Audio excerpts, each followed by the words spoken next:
I asked them to come and answer 3 questions. 1, what are your qualifications for running for the office?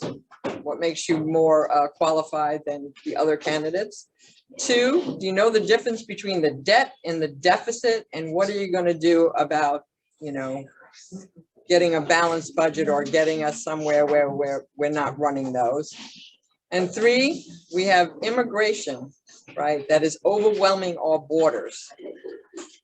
And it's, you know, it's causing localities and stuff like that to spend money that they don't have. How are you going to address immigration? So, Jarome Bell, would you like to be the first one to come up? Sure, why not?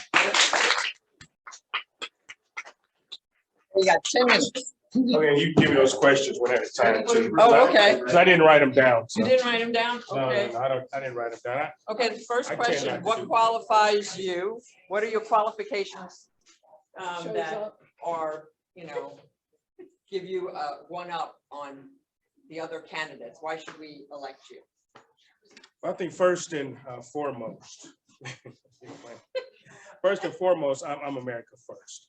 And I'm always going to be America first. I'm always going to make sure that your children are safe. I'm not going to put boys in a girls' bathrooms. I'm always going to support and defend our religious freedoms and our medical freedoms. I'm going to fight against mandates and anything that the big government does. I'm really a small government person. You know, and, you know, when you talk about a representative and what qualifies them, okay? When you run for office, anybody knows this, when you first run, you're probably not completely qualified per se because you've never done it. But I think what makes me the most qualified is that I'm best on the issues, first of all, right now. You know, I'm best on the issues that people care about, you know, at the dinner table. I won't sell your values and your principles to the highest bidder, and a lot do that. Right now, I'm the #1 fundraiser out of anyone that's running that's never held political office before. And I'm not funded by Win Red. I'm not funded by Kevin McCarthy PACs. I'm not funded by the establishment. Okay? I'm funded by you, the people, we the people. You know, I'm funded by small donors. I'm funded by retirees. I'm funded by the people that actually care about America. And so, you know, when you talk about qualifications too, one of the biggest things that you need to look at in a representative is if they show up. I show up. Thank you. I always. And you know, even though, you know, I may not have kids, you know, in the school system anymore, I'm there fighting for the kids. I mean, you can go back and look at the video. Now, Andy's been there, you know, and I commend Andy for a shoulder. Andy is one that shows up as well, you know, to those meetings and to those school boards fighting for our kids, you know, and we have to do that because right now, the way that this transgender stuff is being pushed into our schools, the way that CRT, you know, is being pushed into our schools, I'm the best candidate to fight the CRT. My family crushes the narrative on CRT. Oh, I have a doctor. You all know. You've all heard me speak. Well, maybe some of you, but if you don't, I have a doctor in the family, and he was only the 2nd valedictorian, Black valedictorian in Virginia Beach school history. My 2nd son is an HVAC technician. He went to college, found out it wasn't for him, so he became an HVAC technician. I'm big on the trade skills. And my last son, my youngest son, he's a musical theater performer. So we sort of cover the whole spectrum of being able to succeed in life without CRTs, without having the victimization, you know, pushed on us. Okay, and I'm the best and I feel that I'm the best qualified to go to DC and fight against the squad, to fight against the Democrats, to fight against all of the racism, you know, and where you don't have to worry about it. Because believe it or not, one of the reasons why rhinos and Republicans don't get things done is because they're scared. They're scared they're going to get called racist. What do they have to do? They have to fight against that. They're scared they're going to get called white supremacists or white nationalists. And so they get paralyzed to where they do nothing, to where they end up voting with the Democrats, like one of the no-show opponents, over 20% of the time. You know, so you need somebody that's gonna go there and fight and not be scared. Oh, guess what? I'm called white supremacist now. You think that bothers me? You think that's gonna stick? Washington Post. I'm called just a couple weeks ago. I'm the new face of the right-wing extremist. You think that's gonna stick to me? But it could. It will stick to some people to where they have to defend that. I don't have to defend that. You know, I come back with, okay, well, when you stop talking about white supremacy, you know, you have to believe in also, when you talk about white supremacy, you also have to believe in Black or minority inferiority, you know, and I don't. What other person in this race can say that? What other person in this race can stand before you and say that I can fight in Elaine Luria's ballpark? I can go in the same areas where she fight for these quote unquote purple votes or independent votes, and not have to worry about the pilot putting me on the front page saying that I'm an extremist. Well, guess what? Yeah, I am an extremist, because you know why? We are in extreme times, and you're going to need an extremist to go to Washington to fight. Okay.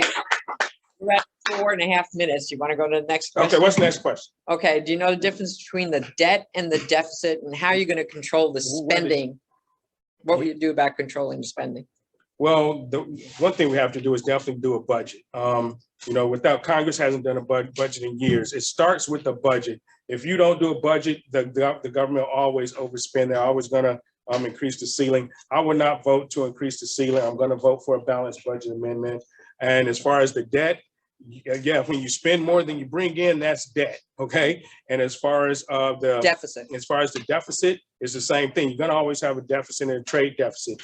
We need to export more than we import. We need to bring back manufacturing to the United States. We need to bring back everything and have everything built and manufactured here in the United States. Last question. Immigration. I'm tops on immigration. I was the one that in 2020 ran on an immigration moratorium when it was unpopular, when it was the radical, when it was the racist thing to do. I ran on that first. Donald Trump came after me and ran on the immigration moratorium. And you see what's happening now. If they would have adopted my immigration moratorium right now, this wouldn't be happening on the border right now. And so, and Tom Homan, who actually endorsed me for the second time, gotta watch the video. He was the ICE director. You see him on Fox. He believes I'm the best on immigration as well, or else he wouldn't endorse me. So I have a lot of endorsements that know that I'm the best on the issues, I'm the best on immigration, and that I'm the best for not only the 2nd District, but for America in fighting all these problems that we have. So, and I hope I answered your questions. Yes. All right. Okay. Anybody reply in writing?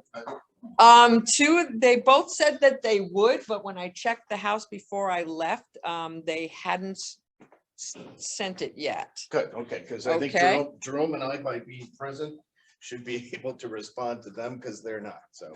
Okay, so do you want me to read the question? No, I got it. Oh, okay, good. What qualification? I took this a little differently, and you're gonna watch time, is it? Yep. Okay, good, thanks. Want me to reset it now? You can just stop. Okay, go. Go, all right. 30-year Navy guy, Iraq War vet, Bronze Star awardee. I think that makes me different than Elaine Luria, and I can call BS on what Elaine did to support, or at least not criticize Biden and that surrender in Afghanistan. That was outrageous. I've done those operations. I've led those operations. I retired as a captain. It's not captain, but rather that level of responsibility. The National Command Authority is the President and the Secretary of Defense, and they tell combatant commanders what to do, and then they're the ones that are supposed to carry it out. I trained those combatant commands and how to do stuff, so I operated at that level of responsibility. I was the commanding officer of 6 different Navy Reserve units. One was named best in the nation, and we designed and implemented the mobilization policy that we're using even today. After the first 4 years on active duty, though, I got out and I went to law school. I stayed in and did those other 26 years, and that's how I did all that other stuff. But I went to law school and became a prosecutor, and I started my career at the Commonwealth's Attorney's Office here in Virginia Beach. And I was very grateful to have had that opportunity. So I understand what it's like to work with police and what the police are facing and how much we need the police. So no removal of immunity, no defunding. We should more fund because it's a safe society that is an economically active one. And I got to see firsthand how cruel people can be to others. So that experience is valuable, and law enforcement then is the second one. So Navy and law enforcement. I went into private enterprise because I was recalled to duty here at NATO, and I met this wonderful woman, and so I had to decide law in Colorado. That's where I got a job after law school, and that's where I was a prosecutor, felony prosecutor. And so I had to decide, do I want to go back to Colorado, or do I, well, be where I love this woman? And she didn't want to go there. So love won. So I became enmeshed in private enterprise, became a program manager, earned an exceptional rating for the team that I managed. And so I had to worry about labor relations, profit and loss, all of those things that go into private enterprise. The vagaries of private enterprise as a defense contractor found me in Saudi Arabia for 3 years and Djibouti for 1 year and 9 months. And that was after over 1 year in Iraq. And so I decided that I'd really like to be home. I had missed 5 years of my then 10-year-old's life. So I earned a degree from Norfolk State in cybersecurity, and that's what I do now. And I think that's helpful to the district and helpful to Congress. Think of the pipeline that we just had shut down last year, I think. And then I've been to 39 different countries. I've lived in 6, worked in 4, and worked with many embassies. And I think that foreign relations diplomacy is what I put this under. I've got a degree from the War College in National Security and Strategic Studies. So I think that those are qualifications that I would submit. I'm happy to discuss policy at any time, but I took a different tack with the question.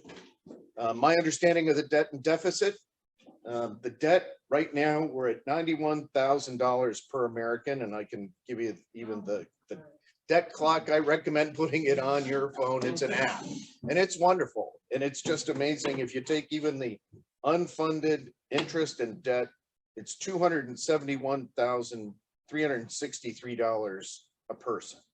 But even just the federal debt that we acknowledge that we borrowed from China, what we're doing is we're borrowing from them for our stuff, but we're making our kids pay for it. I call that generational theft. That's why I'm running, and so I understand what debt is. And when you're asking us to make the distinction between debt and deficit, well, deficit is current, and it's amazing. Just to make sure that I was current on my figures. Am I all done? Or No. is that just question 1? No, that was my phone calling me. Oh, all right. I wanted to make sure that I was up to date with the figures, and it turns out that in April we ran a surplus with respect to deficit because we're coming out of the pandemic, and so it was amazing to me. But the cumulative deficit through April of 2022 was $360 billion, and we all recognize that the fiscal year started on October 1st. The cumulative budget deficit over the same period last year was $1.9 billion. So coming out, we're a lot more economic activity, and we're spending a lot less money giving money away. But that is outrageous, and that's what's driving our inflation. But that's a different issue that you asked about. What would I do about it? My first thing, and I've been asked before, what would you do if you got there? I would propose a balanced budget amendment. There is no prioritization that is occurring in DC, and that's wrong. And that only occurs when they're constrained in how much they can spend. And that's a function of the revenue. And we could figure out if there's an emergency. Sure, let's make sure that Congress has a the ability with 2/3 or 75% that they could fund a war in doing deficit spending, but otherwise, balanced budget amendment. I have the strength of character to say no. As a prosecutor, I had judges telling me, give a plea deal to this case and get it off my docket. I had public defenders and defense attorneys yelling at me, give me a deal on this case. No, I'm not going to do that because it's wrong. And so I didn't, and I didn't care. Strength of character to say no. I proposed that there would be a 2% overall budget decrease, not by department, but across the whole thing. And let's just start ratcheting the spending down that way. I suggested moving the agencies across the country, take them away from being captured by the lobbyists in DC. And there might also be another benefit, and that is that some might not travel with their job that just goes there. We should take care of those people. We shouldn't leave them out to dry, but I think that's a way also to reduce the cost of each agency. No earmarks. I also am in favor of the fair tax. It's a consumption tax. And what that does is it takes out all of the goodies that Congress can give to their buddies and that drive our spending up because they want to. I can give you, if you'll give me a campaign contribution, I'll give you this tax deduction, and that gets eliminated with the fair tax. I would restore our energy sector. Jobs is the biggest thing to increase the revenue, and then higher tariffs on China because we should be making sure that they are penalized just because they're competing. And then the third question, Yeah, immigration. Immigration, impeach Biden. That is the one thing I'm not big on impeachment. It just, well, they shouldn't have done it to Trump, but I don't want to be in a tit for tat thing because then it just reduces the value of that. But we can clearly point to his failure to live up to enforcing the immigration laws on the border. And that is the one issue that I think he should be impeached on. Hire agents to find the people who are here illegally and deport them. Build the wall. Pause immigration in its entirety. Of course, we're going to stop illegal immigration, but I think we should also stop legal immigration. Let's just see where we are. And then I referred to diplomacy earlier, and that Trump's remain in Mexico and all the relationships that he had built through Central and South America to keep people there. That was brilliant, and we should reinstate those as well. So those are my answers to your 3 questions. Okay. Thank you very much.